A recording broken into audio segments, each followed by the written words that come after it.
Good morning, my archery friends, or good afternoon or good evening, depending on where you're listening to this. I am Coach Lucy, and welcome to another episode of FlyingArcher.com, which is sponsored by New England School of Archery and Supplies.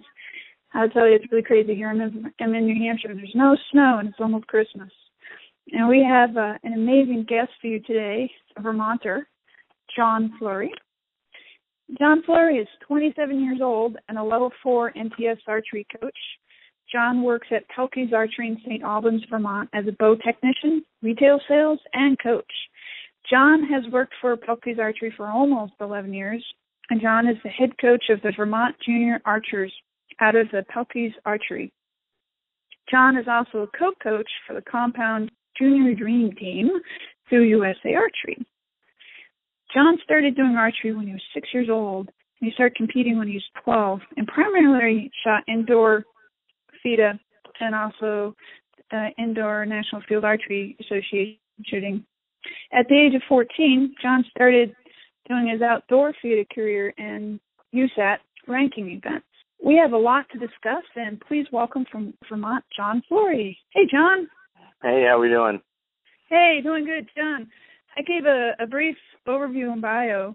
And so, John, sit back, relax, take a minute or two, and tell us a little bit about your background and how you got into archery. Oh, for me, my background is I started shooting a bow when I was 6 years old. My dad being a bow hunter, my sister and I wanted to get into the sport because he was always shooting in the backyard. So he enrolled us in a JOAB program, Junior Olympic Archery Development Program, at a local archery shop here in northern Vermont called Pelkey's Archery, and which conveniently is where I work now. So we would just go there every Saturday morning, shoot for an hour, and eventually the owner of the shop, George Pelkey, would decide that he wanted to get a traveling team going, basically kids that want to take archery to the next level. And so he called my sister and I up to that group and basically never looked back. Started shooting competitively, and then, started, my sister and I started taking it to more of a national level, shooting tournaments, like USA Archery Outdoor Nationals and JOAD Nationals and stuff like that. And eventually one thing led to another where I just basically started shooting all over the U.S. and was fortunate enough to make a couple of junior world championships. And since then I have gone to college, have a degree, a bachelor's degree in economics, and since then I turned towards a coaching front, and so that's where I'm at today. Is now I'm a level 4 coach and enjoy every minute of it. Oh, that's awesome. Hey, John, and to you listeners, we are going to sit back and talk for a little while here, maybe 20 minutes, probably more. And if you're listening while you're driving your car, just let you know, just hold on to the steering wheel because I'm going to take all the notes for you. And I'll have the links and resources on my blog, the show notes at FlyingArcher.com. And John, let's start out with what kind of bow do you like? I personally shoot a compound bow. So I shoot a company called Prime, and been shooting their bows for a couple of years now, coming up on 3 years actually. And previous to that, I was a Hoyt fan, but when Prime came out, they kind of stole my heart, and so that's where I'm shooting today. What then is your favorite gadget that you have for your awesome compound bow? Oh, I would say I don't really have a favorite gadget. I kind of, I would say the most favorite piece of equipment would be my quiver, seeing as though I bought the quiver for the very first time. Your quiver? Yep. That's cool. Yeah, my very first outdoor national tournament was in Pennsylvania, and I bought it there, and it's been with me ever since. So, what kind of, is it a side quiver or the back quiver? It's a side quiver, hip quiver. Okay. Yep. What color is it? It is black. It's pretty boring. But I've spiced it up a little bit. Previous coaches have given me some inspirational quotes and stuff to that I've glued to it and all that good. So. Oh, really? Oh, that's so cool. Can you tell us one of them or a couple of them? The main one would be Thomas Jefferson, and it goes, nothing gives a person more advantage over another than to remain always cool and unruffled under all circumstances. Ooh, that's a good quote to live by. Absolutely. So that one stays right on my quiver. So why compound and not recurve or longbow or any of the other options that are out there? I shoot a compound. Basically, when I was 6 years old and first started in the sport, I got into it because I wanted to be a bow hunter like my dad. So we started me off with a compound shooting fingers, because it wasn't really, releases weren't all that big yet. And compound with fingers, wow. Yep. So I shot that for quite a few years, and I think I was about 13, and my coach, George, at the time said that I pretty much maxed out where I could go shooting compound with fingers, so I either had to switch to a back tension release or a recurve. So I tried out the recurve, and then I tried out the back tension, and I ended up just going with the back tension and sticking with the compound. Oh, okay. Yeah. So most of your competition that you've traveled all over the place, you probably have used your compound bow. And where have you traveled for competition as an archer and as a coach?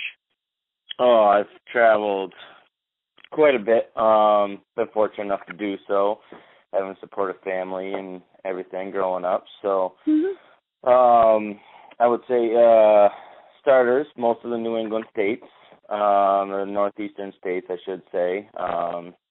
New York, New Hampshire, Massachusetts,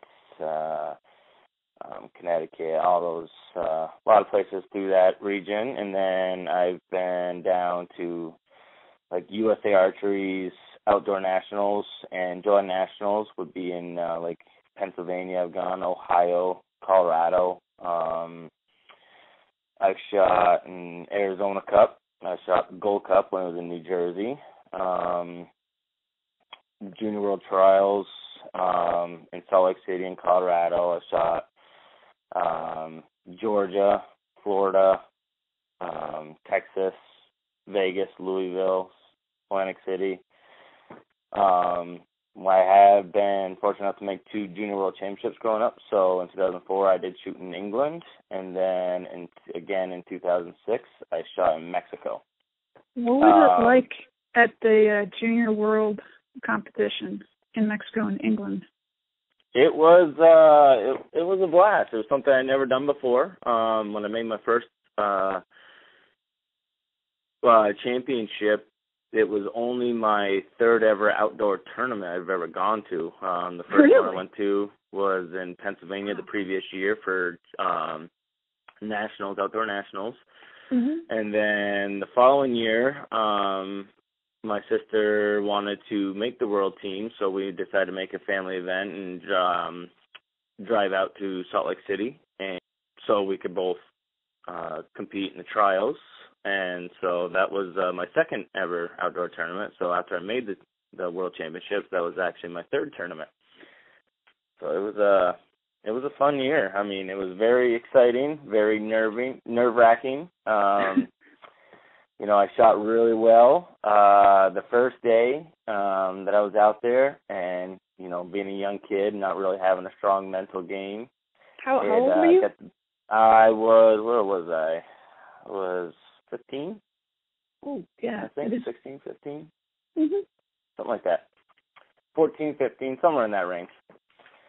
And so I shot really well, and then at the second day, the nerves got the best of me and stuff, and luckily I had good coaches that were part of the team, and they helped get me through it, and I ended up finishing pretty well. I didn't medal individually, but we did medal in the team rounds, so I did come home with a gold medal, and so that was a really good time. And then the one in Mexico was a little bit older. I was a freshman in college, I think. Is that right? Yep. Did you compete under collegiate rules? No, I did not. No, I went to a small liberal arts school in Vermont. And so I did compete through my sophomore year, traveling on my own. And then my advisor, my economics advisor, basically said you either can compete in archery or you graduate college. It's one or the other. Oh. So wow. That's when I actually made the change to coaching. So you and your sister went to what was the experience in Mexico like? Mexico was a blast. It was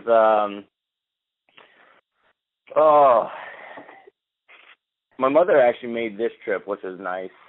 She came down with me, and we had it was a roller coaster of a trip to get down there due to canceled flights and missed flights and everything. And so when we got down there, it was really cool because it was piggybacked with the World Cup finals. So outdoor World Cup finals. So we had a lot of the adults were down there as well. So I was fortunate enough to medal in that one, both individually and team. We was, again, very exciting, very nerve-wracking. I had one of my best friends behind me, coaching me through my medal match, and it was just a great time. I ended up winning by one, and I took home the bronze medal individually, and then in the team round, we took home another gold medal, and then we also set a world record while doing it. So that was a really good time. Oh wow! Yeah. What was the food like? The food? I don't remember much of the food, to tell you the truth. It must not have been very good. But it was really cool, though, because once our competition was done, we got to watch the World Cup finals that was actually in the middle of the Mayan ruins and stuff. So there was yeah, there was like the pyramids and all kinds of cool places to, holes that you could crawl through and, places to explore. So it was wicked cool. It was a good time. And that was, I think Rio Wild won that one. That was the very first World Cup he had ever won. Oh, wow. Wow, and to be there to experience that. Do you have pictures? I do somewhere, yep. Okay. So what was it like competing in England? Did you get over your jet lag quickly enough? Yeah, that's what's nice about those tournaments. They kind of get us in there a little bit early and, get you used to it and get you practicing and stuff like that. So, yeah, most definitely. England was, that one I do remember the food. I lost a little bit of weight out there because it wasn't very good. Oh, no. It was to the wrong place.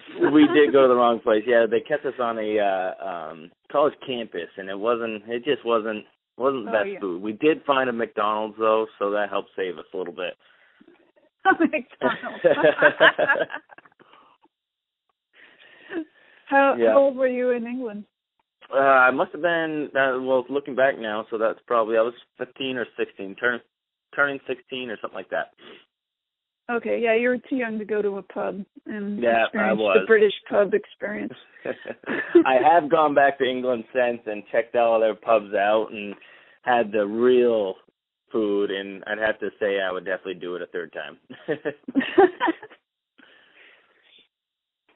Yep. What is the craziest weather day that you have ever shot in? Oh, I've had a couple of them. One year, it was the very last year they held nationals, outdoor nationals down in Pennsylvania. And a big storm had rolled through, and it was actually the same year I went to England. We had flew back, and I was extremely jet-lagged coming back, and so we flew back, drove right to the practice field to practice, and the tournament started the next day for outdoor nationals. And wow. So we were shooting. The first day went well, and then a storm came rolling in on the second day, and thunder and lightning and rain. Well, it rained to a point where the fields completely flooded. Water was all the way up past the numbers underneath the targets and right to the bottom of the target butts. They had take a delay from shooting, and then once the flooded fields, it was knee-high water. Mm-hmm. So that was pretty crazy. And then one year in Colorado, a storm came rolling through again, and it was 30-mile-an-hour winds. It was cold. We raided everybody in the archery tournament, raided Walmart and all the small businesses of their hot hands and warm clothes and rain gear, and it was just frigid cold and 30-mile-an-hour winds. It was to the point where I actually had to aim at a target next to my target in order to drift my arrow in to hit where I was trying to hit. So wow. Yeah, that was interesting one. That was and then there's always tournaments like Arizona Cup was always notorious for sand devils. They would you'd be shooting out of nowhere. You hear someone yell sand devil, and you look, and it's coming right at you. You have to turn your head so it didn't, the sand didn't get in your eyes and cover your scopes, so it didn't cover your scopes. And so there's always an interesting factor to shooting in outdoor tournaments. And people say, archery is so romantic, someone just standing there shooting arrows. And it's like, really, back in the day, we used to hunt with, some people still do, but it was our prime way of getting meat was through hunting with bow and arrow. And Absolutely. We dealt with the weather. Yep, and that's just how it goes. That's what makes fun. Like, oh, totally. And that would make the tournaments fun because it makes it more real. Like you can't just go home because you don't feel like shooting anymore because a windstorm is happening or it's raining. So you probably found out if your rain gear worked. Oh, absolutely. I can tell you right now, there's no such thing as perfect rain gear. You still get wet somehow. What great archery books have you read?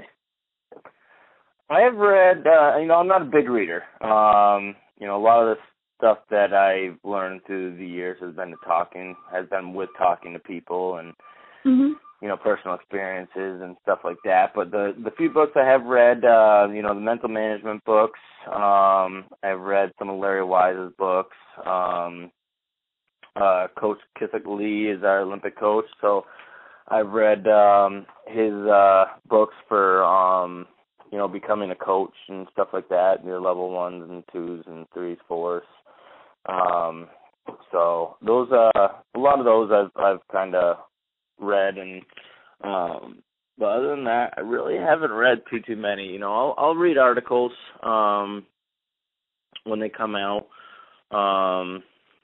Like Coach Larry Wise, he puts some out quite often, so I'll try to skim his if I get my hands on them and stuff. But really, I growing up, that was probably the worst thing about trying to make it through school was the fact that I did not like to read.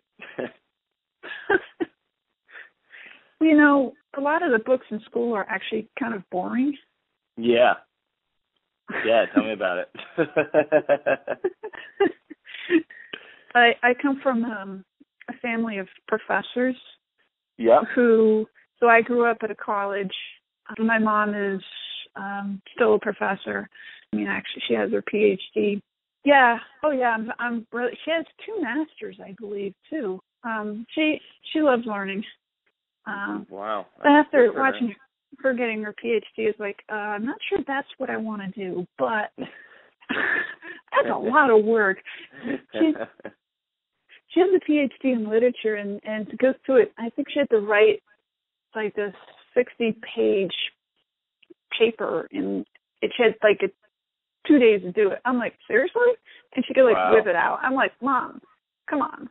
That's just wrong. I wish I could do that. But I guess you kind of build up the skill to be able to write like that. But in our school systems, in our society, we put people we put the young people, us, when we were younger, and everyone else, into brick and cement buildings, and then expect people to perform when, naturally we're supposed to be out running around. Yep. And there's so many different learning styles, too. I'll have kids that I teach, and they come to me right after school, especially in an after-school program. Mm-hmm. And that school program is just giving them sugar, and they had just forced them to sit down and do homework, so they've been sitting more, they've had the chocolate bar, and then they're like, wow, we're ready for archery, and they come running. It's like, whoa, thanks a lot. Yeah, we do the same thing up here, and yeah, that we exactly see the same exact scenarios, and it's tough. I mean, that's where you get what seems like problem childs, and it's just them trying to get out a lot of energy, cooped up energy. Oh, you just hit it right on the nail. It's not that the kid is problem child or probably not AD, DAD, ADHD, whatever label we've decided to put on them and give them drugs to calm down. Probably maybe because we've made them sit still when we're supposed to be running around. Mm-hmm. Not sit still for an hour, but for like 8 hours. Yep. I went with my coach, Marsha Wyman. I don't know if you may or may not have heard of her. We put on a National Archery in the Schools program instructor class at a school down in the Keene area a few years ago. It was like 6 years ago. Mm-hmm. And the gym teacher that was hosting it was, he was still, the team, there's two of them, were still actively teaching throughout. They weren't actively teaching, they actually had us, but they still had responsibilities and stuff. And so since we're at the school, we had several other coaches with us, actually 4 people supporting, or 3 people supporting Marsha to teach the instructor class. So we had like 5 instructor candidates, but with the numbers of people, we could have like the entire group of students come in for the instructors to practice on. Yep. We had one group come in. The superintendent of schools was there and also came in with the principal. And the group of kids that came in were those that they said were the troublemakers, the people with learning disabilities. So they're all like grouped together. Mm-hmm. And they were scared. They were like, oh my God, we're going to give these people bows and arrows. And so we had, I think, 25 kids on the shooting line. We had them with instructors working with them. The comments that we got back from the high-level people at the school were, oh my God, that was amazing. They were focused. They listened to you. They did what they were told. Who are these people, and who are you guys? Yeah, it's amazing. That's what's kind of nice about archery too, is the fact that it's a lot of kids they get forced into things they don't want to do, and a lot of them have seen archery in movies and Hollywood shows quite often, and so it's something that they never get the opportunity to do. So when they do, they're fully interested. They are, and it's something that the excitement of standing here and being able to touch something that's about 60 feet away from you or 20 feet without touching it with your hands. And I let go of the arrow and it makes this sound. Yep. With all the movies and stuff out right now, what's your favorite movie in archery? Oh, favorite movie in archery. Actually, let me rephrase that. This is going to be a trick question. Which character in the different movies and shows do you associate yourself with as an archer? That is a tough question because I really hadn't thought about that. Well, boy. There's like Katniss, there's Robin Hood. Yeah. You don't have to be a woman to want to be a Katniss to save the world. I have watched. I did not watch those movies for the longest time, and I finally did because I was like, everyone's like, oh, have you seen the movie? Have you seen the movie? And I'm not a big movie guy, so I love movies, but I'm not a big go to the movies guy. Okay.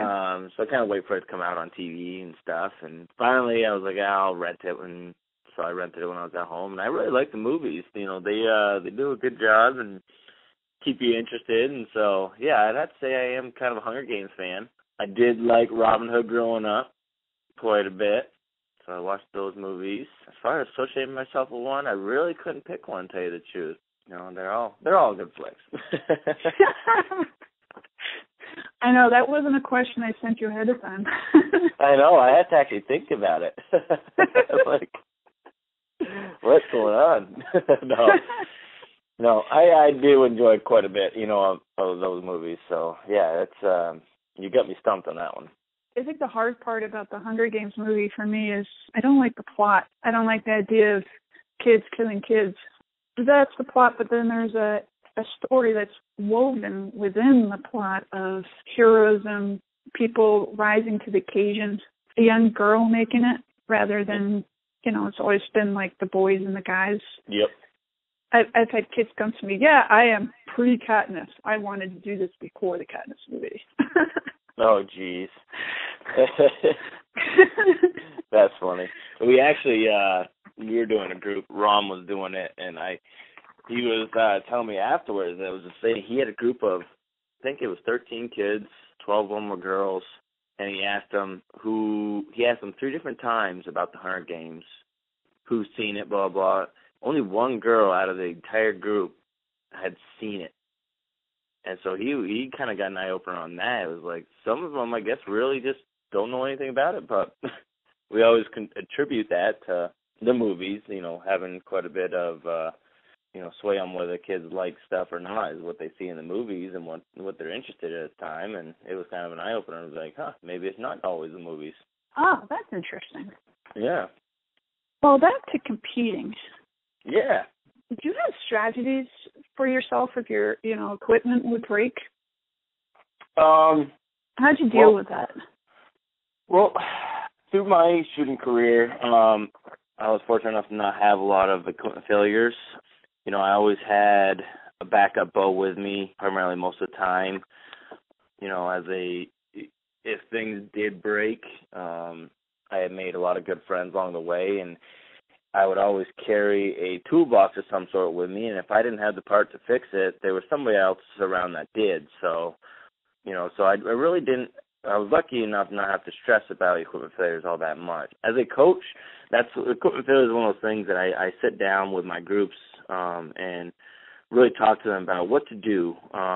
What is an equipment failure? You know, what can they do to get themselves back up and running? So, you know, obviously teach them to raise their hand, to call a judge over, and, you know, making sure that, you know, whoever is the first one to me, I have to be able to track me down. So if I'm at a tournament and I'm stretched out, I got kids from one end of the venue to the other, people need to be able to find me. So, you know, be able to talk to the parents and saying, hey, you know, if you see this happening, make sure someone, you know, tracks me down and gets me over there. And now we travel with a big toolbox full of just about everything they ever need. So, you know, equipment failures are just part of the sport, and it's one of those things that I try to just teach people. It's nothing that you can stress about. The minute you get stressed about it, your heart rate rises, and, you know, once you finally get a fix, if it's a simple fix or whatever, you're taking yourself mentally right out of the game. So, you know, it's one of those just keep your calm,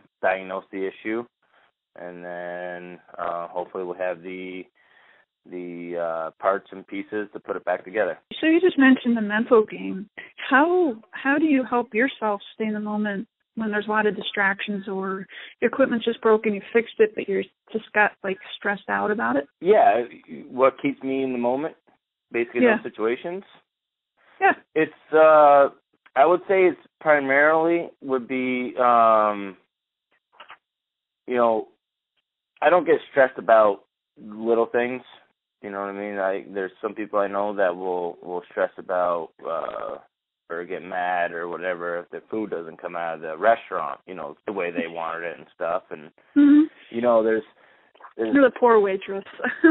Yeah, they always blame it on, you know, and so for me, it's like, if I see it happen, your first always initial thought process is, oh, crap, you know, it's, what am I going to do? But bring myself back down to reality is kind of like, all right, what can I do to fix this? Take some deep breaths, try to put a positive spin on it is probably the biggest thing. I would say that I would try to do, make a couple jokes about it, or, you know what I mean? Just kind of get laughing a little bit and kind of take the pressure off.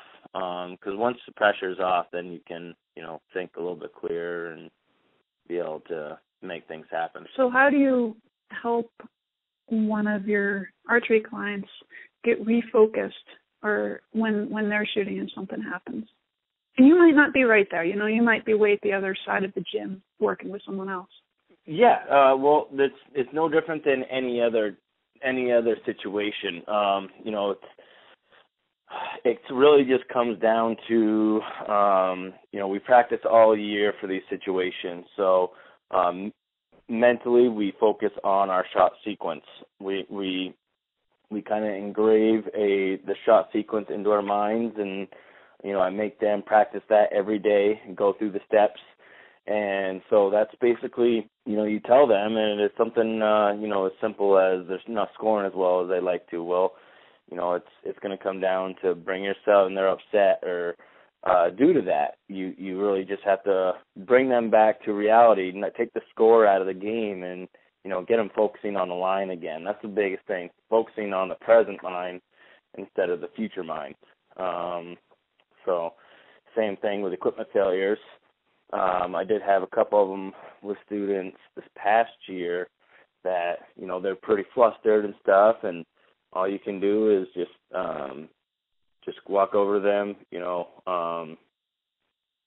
give them some kind words or whatever, and then, get them back into, okay, this is where you really need to buckle down. This is where your form's going to come in because, your heart rate's up and everything. Take some deep breaths, and, we just kind of walk them through it. And, some of them I work with younger kids, so it's a little bit tougher primarily. But as they get older, it makes it a little easier, and, they've learned from their experiences. So how do you have any exact tricks to keep yourself focused when things happen? What kind of tricks did I use? Yeah, for you. Well, in any situation, mm-hmm. or equipment breaks. When you're on the line, you're competing, and the person next to you, I don't know, maybe had garlic. Yeah. I would say... that's if they're opposite-handed to you, so you guys are facing each other and they've eaten garlic. Well, I would say, for me, it was just kind of like what I just told you. For example, when I was getting ready for Mexico, it was a fall tournament. It was cold here. I was working 35 hours a week. I was a full-time student in college, and so I had a lot going on. Yeah. So my practice time, and it was an outdoor tournament, my practice time wasn't always during the day. I would get up early, go to school, go to work, come back, do my homework, and then it was shooting time. So that could have been at like 11, 12, 1, 2 o'clock in the morning. So I did a lot of blank bail, ton of blanket bail for that tournament. I shot outside before that. From when I qualified for the tournament to when I went to the tournament, there was 2 months or something like that. Mm-hmm. And I shot outside twice before, in between those two tournaments. And all I did was just blank bail. So when I came down to that tournament, my last shot for the bronze medal match was a 10 to win, a 9 to tie, and 8 to lose. And I just remember getting up there, and that's, all that time and energy of blank bailing and making sure my form felt good. And, I was the repetition of doing the same thing every time. It all came into play. I was able to take some deep breaths, breathe through my belt buckle is a term I use, calm my heart rate down. I was able to talk myself through the shot step by step, and that is a tool that has really helped me since, being able to, you run your shot sequence, run your mental training through your head, and that's what gets you through. It's when you let the little things like someone standing in front of you or bumping you or stuff bother you, the first sign of, your weak mental game is when you get frustrated at something. If you get frustrated, it's really hard to get yourself back out of it. So you just have to learn that, like for me, if someone comes out with, again, you come out with a steak that's well done instead of medium rare, you don't get mad. You just take a deep breath and wait for the next steak to come out. So I don't know, mental game is a tough thing to explain. You have to really bring yourself back to live in the now. It's as corny as it sounds, Wayne World, the movie kind of says it best. Live in the now. You have to keep yourself in the present mind. If you're not present mind thought process, and then you're taking yourself right out of the game. What would your thoughts be on how to live in the now, on and off during the day, and practicing that, not so much at the archery range, but also in life? Well, it's it's simple. It's every day is not going to be a routine. There's always going to be something that changes in what makes every day today different. If I wake up 2 minutes different, that means I'm gonna get out of the shower. I'm going to eat my lunch. I'm going to miss the sports center section that I like to watch. You know what I mean? I'm going to see different people on the road. I might have to stop on the road for a deer. It's one of those things that you have to keep in mind that every day something new could happen. It's a new adventure. You can't make the outcome of it. We have an idea of where our day is going to go, but how often does our day actually go as planned? And never. Mm-hmm. For me, it's one of those that you just take it in stride. Expect the changes. Expect a different path to travel down. It's somebody calls you up and says they want to get together for dinner. Don't just shoot them down because you want to watch NCIS that night. Just go and make your changes and enjoy it. Just go with the flow, really. I'd rather go out to dinner with someone than watch NCIS. Oh, I'm with you. It was just the first thought that came to mind. It's interesting because what you described in your shooting was like a form of meditation. Yep, exactly.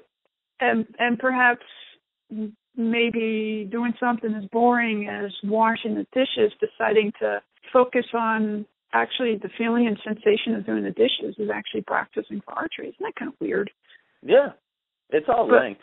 It really is. It's just how much thought process you put into it. It's if you think about it, they are all similar. Everything that you do is all linked in some way, shape, or form. Yeah, if you walk around life like that person just cut me off on the highway and I'm all mad at them, and that's how you react in life outside of the archery range, and then you go back and you're in the meddling level of the tournament. Well, you'll react probably the way you do just in your everyday life. Mhm. Yep. So it's good to practice. Have your friend call the restaurant owner. Hey, make sure they come out with something that's not very well done so that we can practice not getting annoyed. Yeah, that's right. No, I'm sorry, that's wrong.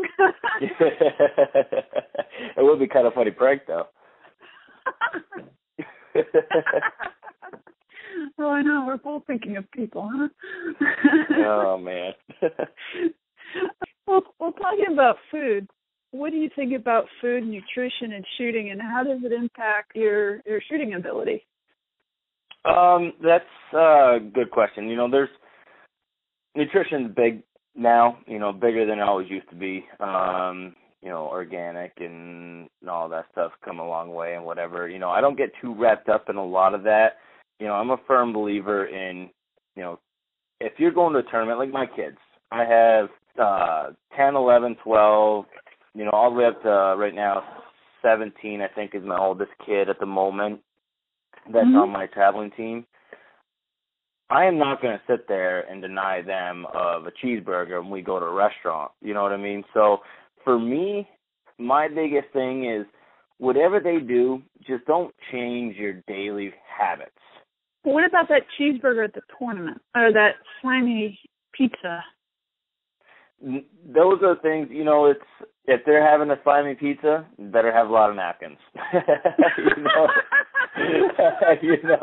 It's unfortunately I tell them, I prefer if they not eat big meals during tournaments, but snacks. We have as a group, we have mothers that go out and they'll buy like granola bars and cheese and crackers or carrots and stuff like that. A bunch of different stuff for them to munch on. Every kid, for me, I like munch on carrots and stuff like that. And when I was a shooter, I really liked Cheez-Its.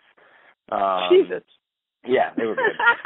But, as far as I'm concerned, as long as they're not changing their daily habits, if you're going from, I get home from school and I have some popcorn, for a snack, as long as they're not substituting that snack out for a full course meal. You know what I mean? It's as long as I just don't want them, and I try to tell the parents this too, just try to keep their eating habits as close to normal as possible. Because when you're traveling, we're eating out at restaurants, and, we'll have like a pizza night or something, and it's obviously out of the ordinary for them to do that, but they can control some of the ordinary when we're in the tournaments, what you're feeding them and stuff at the tournaments. So I just want them to stay within their daily habits of eating and stuff, and that to me is what's going to keep them most consistent.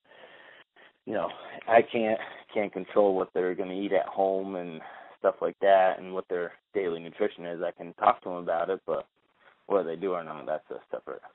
The amazing thing is they can actually feel how food affects them when they're actually on the shooting line. Decide to have a bunch of sugar, that donut, how your body reacts with, fine muscle skills and mental it really shows when you're shooting. Absolutely. I mean, for us shooting, it shows you more because we're aware of it. When you got a young kid, what's nice about my Dream Team kids is I can talk to them about that because, they're competing more at a higher level. They've been competing more often. My local kids here are very good archers, but they haven't competed quite as much, and so they don't see that quite yet. So it's one of those things we talk to them about, but we don't fully enforce. Like, for example, one strict rule I do have with the kids is no swimming before a tournament. We'll get to a hotel some days. And no swimming. Okay. Yeah. So we'll get to a hotel a day ahead of the tournament some days. I have a strict no swimming until the tournament's over rule. Because that's an obvious one. The chlorine on the eyes dehydrates the body. The muscles wears out the muscles and stuff. So that's one of those things that I'm a big thing on. But as far as the food, I can talk to them about it, and eventually, like you and I can feel it and stuff, and eventually they'll learn, they'll see it. And they pretty much watch you as a role model. Absolutely. You walk the talk, and they're like, okay, he's not eating all that stuff, so whether or not they're thinking of it consciously or not. Yep, but it's there. Well, wow, there you go, listeners. I just took half a page of notes, and I'll have these notes on the flyingarcher.com on our page, and you can follow John and more information about him. That's at the website, pelkeysarchery.com, and Pelkey's has a Facebook, facebook.com/pelkeysarchery. I just forgot what I was going to ask you next. Oh, yeah. I'm having so much fun. I want to know what the craziest thing that's happened to you when you were shooting. The craziest thing that's happened to me. I would say, all right. So one year when I was practicing for Vegas, I was actually shooting really, really well. I was very confident in my form. I was confident in my mental game. I was ready to go, and it was about, what was it? Let's see, 2 weeks. It was roughly 2 weeks before I was supposed to fly out. I was shooting in the range, and there was a couple other people in there with me, and one older gentleman who is a coach as well, Dan Whitehouse. He used to coach me growing up, and so we shoot together now. And all of a sudden I shot, and I heard a loud bang as I released the arrow, and my arrow missed about 2 feet off to the left of the target. Completely missed the paper and everything, and I'm like, we all kind of looked around, and, well, that's kind of weird. And so I'm looking at the bow, and, you know, everything looked all right, and so I'm like, well, I'll load up another arrow. Why don't you guys back up a little bit just in case? So I backed them off the line, and I loaded up another arrow, and I drew it real slow, and everything seemed good, and I shot, and I missed off the left again. I'm like, what? That's weird. So something's got to be wrong. So I went up to the pro shop area of Pelkey's Archery, and I started taking everything off the bow and inspecting it. Well, I ended up finding a crack in my riser. The whole riser just cracked through and through, and so and I didn't at the time have a backup bow that was set up identical. So I ended up calling the manufacturer, getting another bow, but it wasn't the bow that fit me correctly. It was a quick order, and something was wrong. So anyway, I ended up having to pull a bow out of the closet that I had retired about 6 years earlier. And having to set that up and go to Vegas, and I ended up shooting that bow in Vegas, and it was one of those that went in, obviously not completely confident anymore. I wasn't 100% happy with the tune of the bow and everything, and so I ended up not shooting the best. That was probably one of my best times as far as enjoying the tournament and stuff. I had a really good time that year, and even though my equipment and scores and everything were low, it was still a good time. But I would say that was probably the craziest thing that's ever happened to me while shooting a bow. Watching. Okay, yeah. Other things in your life? No, I'm just kidding. What were your earlier challenges in archery? I would say I was my personal attitude when I was younger was my biggest challenge. I was hard-headed, and I would get upset, just like basically the complete opposite of what I told you I am like now. Wow. I would, get upset quite easily. I would, mentally take myself out of a tournament from a meltdown situation, and, I was, at the time, looking back on it now, it's basically because I was score-minded and I wasn't concentrating on form in the early days of my competition career. So, that was a eye-opener for me at one point. I ended up taking a break from archery completely after having a pretty good meltdown, and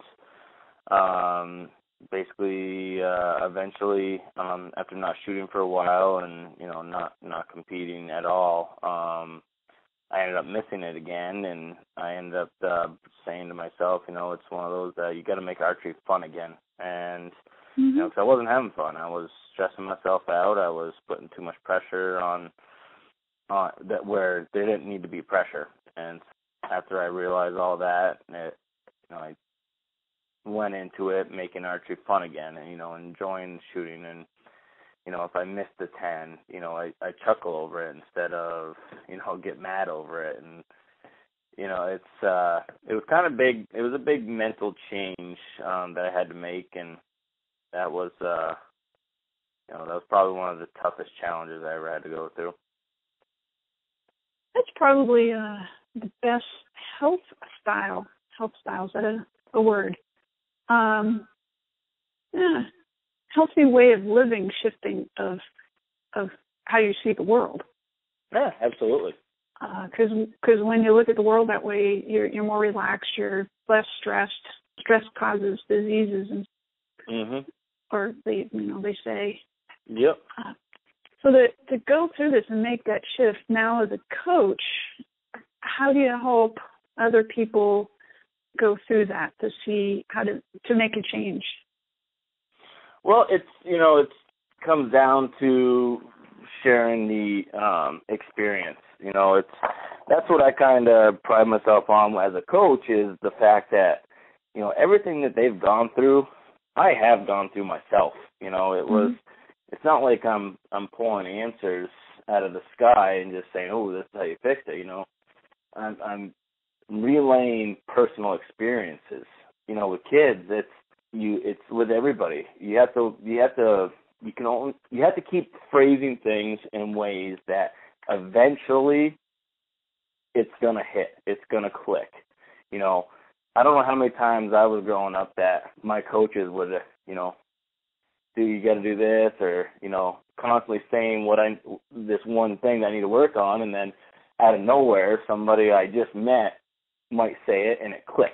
You know what I mean? So yep. You just have to keep phrasing things and keep saying things to them, and and just hope that it clicks. And when it does, that's when you've hit home, and it's time to start working hard. That's when the working starts. It was interesting. I was down at Anthony's shop down in Massachusetts. He'd invited me there for his JOAD team. Yep. As a coach, and he gave me his full permission to work with his people, which is like always a little weird when they're your people, but okay. So I didn't do much, but maybe just little tips. Yep. So there's a woman who was shooting, and I think she's probably like 17, 18 years old. Gave her a pointer. It was like an aha moment, and then she came back and she thanked me for that. And Anthony was like, "Wow, I've been telling you that for a while." And then he's like, "Yeah, sometimes you just need to hear it from someone else." That's it. That's exactly it. Yep. And it's amazing. Oh, it is. It is. And you can read a book or listen to a story, and then you listen to it 5 months later, and like, they didn't say that before. I didn't hear that. And it's like a different story. No, that would be, that's the difficulties of a coach. We always say it at our shop is, if we could only see what they were seeing, or if we could only hear what they were thinking. Mm-hmm. Those two things are the biggest challenges to a coach is, you can say this stuff and you ask them if they understand and have them, recite it back, and you're like, all right, they got it, but yet we still can't see what they see. And without that, it's our biggest limitation. If that's but hey, that's why we do it, right? Keep pushing through, and hopefully one day we'll break through. Well, it just made me think, John, that communication is more than verbal. Like, yeah. I tell somebody, but if I'm not smiling or have a frown, or let's say I'm actually angry about not them but something else, and that comes across to them, then they're feeling and sensing, oh my God, or oh wow, this person is really happy about me, when maybe none of that is what I'm trying to relay. Mm-hmm. No, I agree. Yep. So what are you thinking about while you're on the archery range shooting?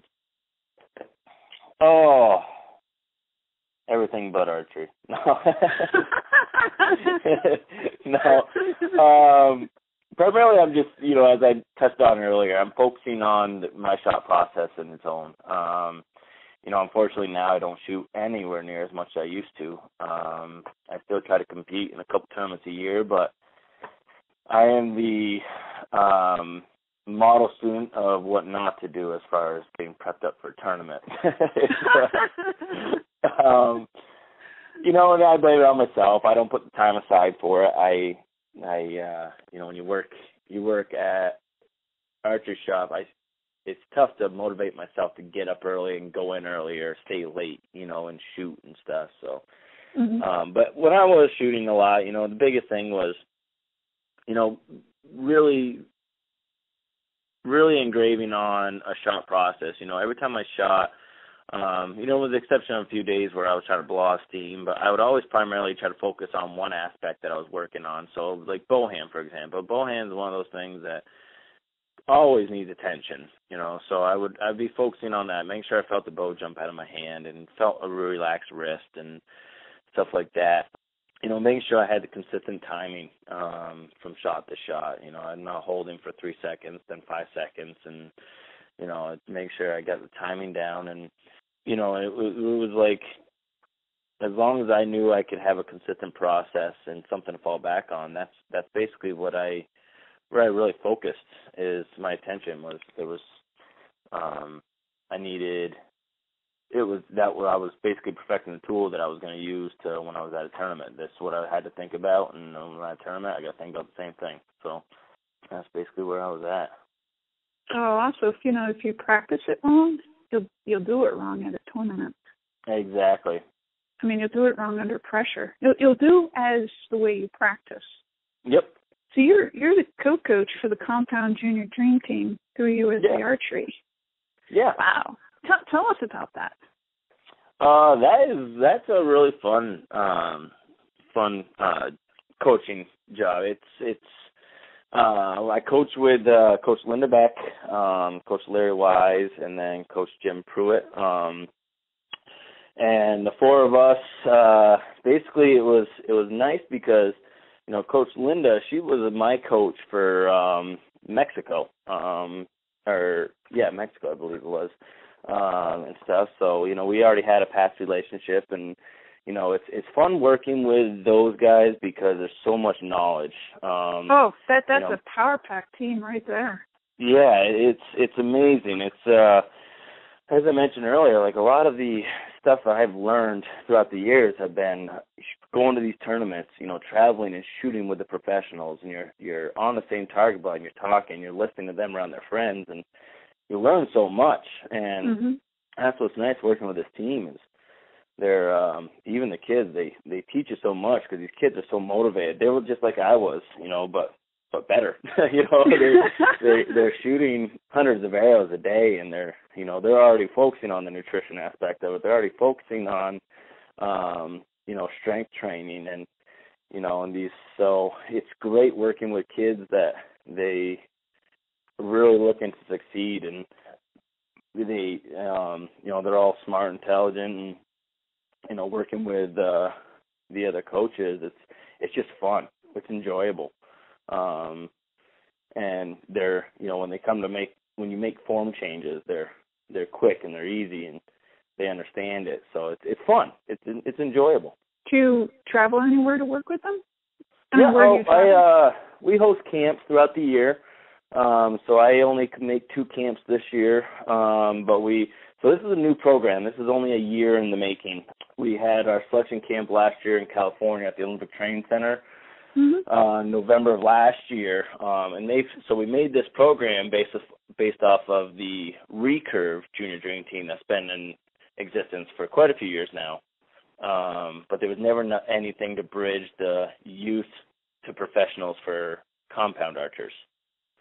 So that's where we started this program, and so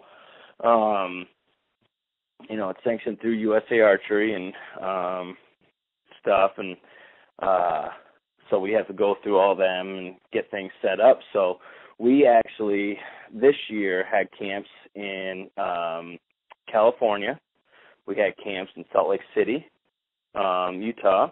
So both of those, so the Olympic Training Center and then the Easton Center down in Salt Lake City. And then we just had one down in Lancaster, Pennsylvania, right at their shooting facilities. But what is nice is we're able to take it off-site. So, we're the first compound or dream team, recurves included, to ever go off of the Olympic sites. So that has been a pretty big jump for us and being able to utilize other facilities. So, next year we're looking at checking out Newberry, Florida, and Yankton, South Dakota is always an option, and we're able to broaden our horizons as far as where we can go and do camps. And they're week-long camps. The kids show up, and we have an agenda set up. We've already put a schedule together, pre-camps, and so we give them things that we have shooting time, we have drills and skills we work on. We do some play some games, and we always have something fun for them to do. We at the Salt Lake City camp this year, they get to tour the Easton factory. Cool. They down in Lancaster brought us around on a tour through their distribution factory. So where you order from Lancaster, where does it come from? It doesn't come from the store that you see in the catalog. they have a big warehouse. So they brought us through the warehouse and stuff and showed us around that. So we always had something fun for them to do. It'd be really interesting to have a group up in New York at the Olympic Training Center up there. Oh, Lake Placid? Yeah. Yeah, that would be a good spot, actually. I'll have to look into that. But go on. I said no. It's fun. You know, this is one of those things that kind of fell into my lap for something to do, and it was. I'm glad it did. It's been a good time. So it sounds like you're part of the foundation, the group that's creating this from the beginning. Yeah. It's Coach Linda and Linda Beck, and then Coach Larry Wise. They both really sat down and they took regular NTS, National Training System, and they developed one for compounds. Because the biggest difference is our brace height.